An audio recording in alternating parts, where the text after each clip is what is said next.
So now Nifty और देखिए कल है मंथली एक्सपायरी यानी कि 29 मार्च को मंथली एक्सपायरी और यहाँ पर क्लोजिंग हुई थी। यहाँ पर 27 मार्च को 16,985, आज 28 मार्च है, कल 29 मार्च है। और भाई आज से ही मूवमेंट जो है ना 28 मार्च से ही स्टार्ट होना शुरू हो जाएगा।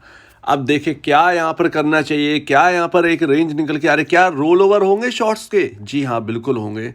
इतना शॉर्ट कवर नहीं होगा, ऐसा कोई न्यूज़ नहीं है मार्केट के अंदर कि एफआईआईज अपना शॉर्ट कवर करें ऊपरी लेवल पर, ये और शॉर्ट बनाएंगे। लेकिन मेक और ब्रेक डे हो सकता है निफ्टी आईटी के लिए। कैसे? देखिए मैं आपको बताता हूं, अगर कोई शॉर्ट कवरिंग आएगी और यहां पर कुछ अगर होना हो तो वो निफ्टी आईटी आपको दिखाकर रहेगी कुछ, और निफ्टी आईटी से बड़ा सपोर्ट मिलेगा, फिर बैंकिंग सपोर्ट करेगा, आपका रिलायंस भी सपोर्ट करने लगेगा। तो यहाँ पर ना निफ्टी आईटी को समझना बहुत ज़रूरी है।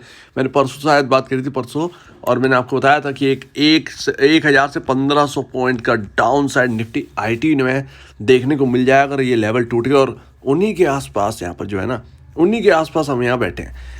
ये आप देखिए, ये कैंडल यहाँ से सपोर्ट लेकर 32,000 पे गया था, ये लेवल था 27,908 का।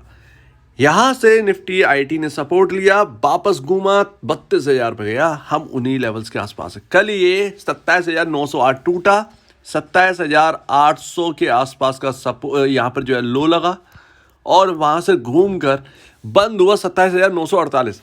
अगर आज भी निफ्टी आईटी में एक बड़ा करेक्शन आता है, बीच में नहीं, 12 बजे के बाद सही, 12 बजे से पहले ही ऊपर हो जाता है मार्केट, 12 बजे के बाद डाउन आता है। क्लोजिंग बेसिस पर देखिएगा 27,948 के नीचे अगर क्लोज हुआ, 27,908 के नीचे अगर क्लोज होता है, डेफिनेटली कहीं ना कहीं प्रेशर बन रहा है, कहीं ना कहीं आगे ये प्रेशर बनेगा। और अगर ये रेंज टूटेगी, ये लेवल टूटेंगे, 27,908 के नीचे चलना स्टार्ट हो गया, जैसे बंद हो गया 27,800, तो नेक्स्ट डे और प्रेशर बनेगा और यहाँ पर जो है लो लेवल दिखेंगे, तो आपकी एक रेंज जो है ना, एक रेंज जो है वो खुल जाएगी।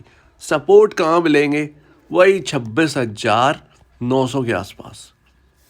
ये यहाँ पर ना ऐसा कुछ यहाँ पर रहने वाला है। और अगर ये भी लेवल टूटे ना, तो आप समझ लीजिएगा कि ये 26,400 26,500 के आसपास ना ये आ जाए, और 1500 पॉइंट की आपको निफ्टी आईटी में गिरावट दिखेगी, और आईटी सेक्टर में जोरदार गिरावट देखने को मिल सकती है। ये एक्सपायरी नहीं तो आगे से ही। और Q4 आ गया है, और 12 मार्च को यहाँ पर रिजल्ट स्टार्ट है टीसीएस इन्फोसिस के, तो ध्यान रखिए। 12 अप्रैल को स्टार्ट है, और देखिएगा अगर Q4 खराब आया तो निफ्टी आईटी में भयंकर गिरावट देखने को मिल सकती है। और वही क्रिटिकल जोन है निफ्टी का। और देखिए निफ्टी में क्या है, देखिए 900 पर ना एक स्ट्रॉन्ग सपोर्ट है, 900, 16,900, बात समझिएगा। यहाँ पर वापस घूमा, ये 900 अगर टूटता है, ये 900 अगर टूट गया और उसके नीचे चला गया, तो यहाँ पर ना सबसे अडर रहेगा वो जो 828 जो है ना, 828, 16,828, ये सब ना ये देखने लायक होगा कि 900 से 800 की ये जो लेवल है, ये जो 100 पॉइंट का यहाँ पे जो एक गैप जो आपको दिख रहा है, एक रेंज दिख रही है, ये अगर ब्रीच होती है, 16,800 टूट गया, 16,900 टूट गया, तो आप ये समझिएगा 16,760 तक यहाँ तक पहुँच सकते हैं।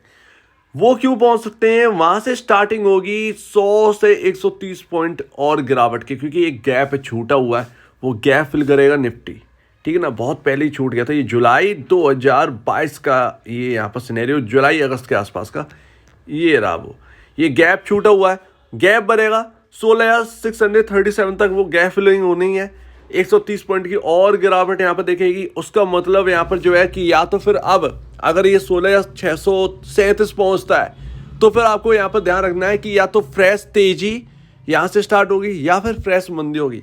अगर फ्रेश मंदी होगी तो 300-400 पॉइंट और गए समझो। तो कुल मिलाकर ना एक सबसे बड़ा एक सपोर्टिंग जो रेंज लगती है निफ्टी के अंदर, जो मेन सपोर्ट लगता है, वो 16,049 पर है, 16,059 पर।